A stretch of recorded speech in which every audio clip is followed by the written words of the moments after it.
Okay, so for this video, I will be listing and identifying different types of microorganisms. So a microorganism,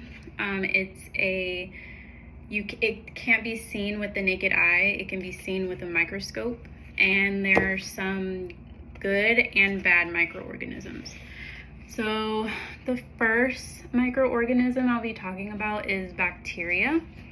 And there's good and bad bacteria. So a bacteria is a single-celled organism. They obtain nutrients from the environment to survive.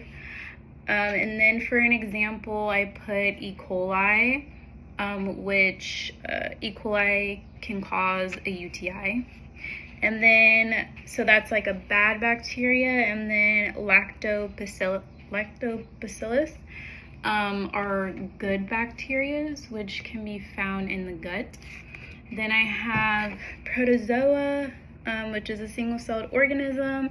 They love moist areas, often spread through water, and they obtain nutrients and shelter from a host, which will cause diseases and illnesses. And they also live like parasites.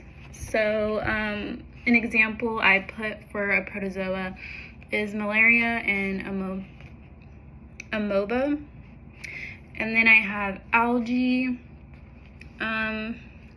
which is like a plant-like organism that perform photosynthesis.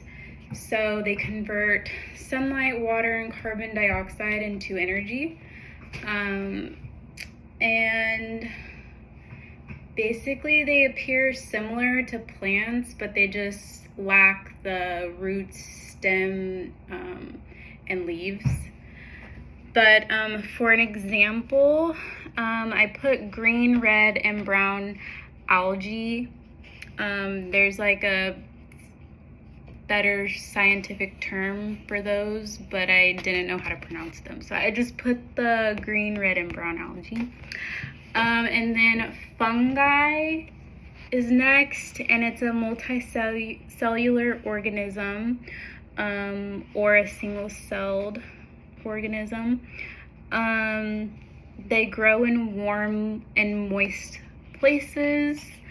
And for my examples, I put mold, and then athlete's feet is an example of fungi. And then there's also some good fungi. So yeast is considered a fungi.